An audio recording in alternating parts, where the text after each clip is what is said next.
In a world painted with the hues of the ordinary, young Caelan of Oakhaven felt the grey monochrome of his life closing in. The world beyond his village walls was a tapestry of myth and legend, a stark contrast to his days spent mending nets and tending the hearth. But a whisper of destiny was about to roar. As the camera zooms in on a weathered, forgotten map, its faded ink tracing a path to a treasure long lost to time, we see the spark of adventure ignite in Caelan's eyes. He was a hero waiting for his story to begin, tired of the familiar quiet and yearning for the thunder of the unknown. His journey was not just a departure from his village, but a departure from the life he once knew, into a realm of epic fantasy and untold discovery. The call to adventure arrived not as a trumpet's blast, but as a sliver of parchment tucked within a book of old lore.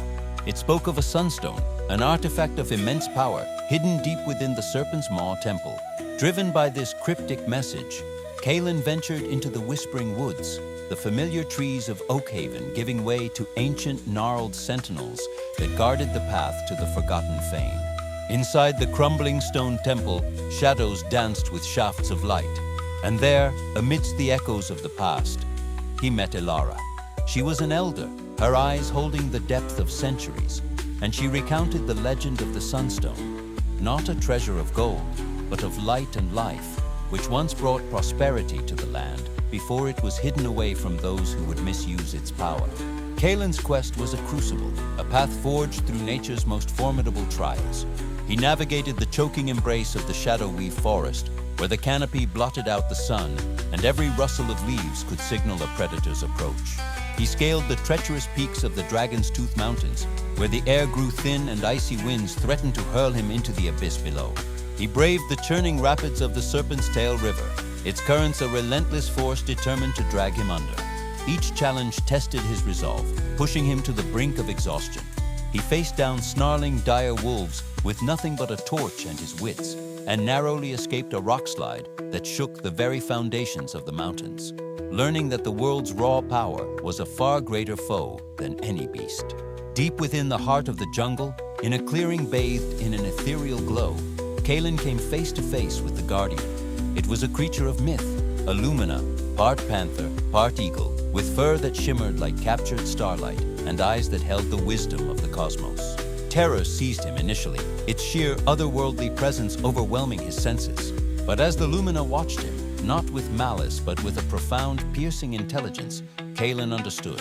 This magnificent being was not a monster to be slain, but a sentinel, a sacred keeper of the treasure. It was a test of character, not of strength.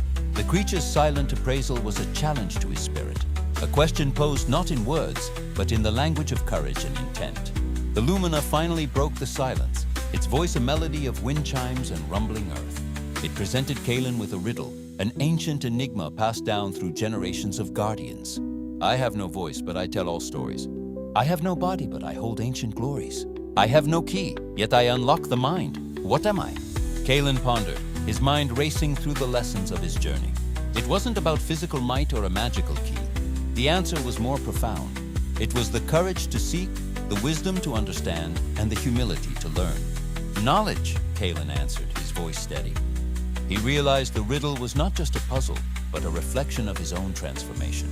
As the word knowledge left his lips, the earth trembled, and the dense wall of vines behind the lumina receded, revealing a hidden passage bathed in a soft golden light. Caelan walked through, his heart pounding, and entered a chamber where the sunstone rested upon a pedestal. It was not a glittering jewel, but a pulsating orb of pure light, radiating a warmth that filled him with an incredible sense of peace and understanding. The treasure was not wealth, but enlightenment, not power over others, but mastery over oneself. The true reward was the journey itself, and the wisdom it had imprinted upon his soul. Returning to Oakhaven, Caelan was no longer the bored boy who had left, but a leader, a storyteller, a man whose eyes held the light of distant horizons. The sunstone remained hidden, its power safe, but the knowledge he had gained was a treasure he could share. He taught his people new ways to cultivate the land, inspired by the resilience of nature he had witnessed. He shared stories of courage, uniting the villagers with a renewed sense of purpose. Oakhaven, once a quiet hamlet, began to flourish, becoming a beacon of innovation and hope. And Caelan, the hero of his own epic, found his greatest adventure not in a hidden treasure, but in the prosperity of his home, proving that the most profound quests are those that lead us back to where we belong, forever changed.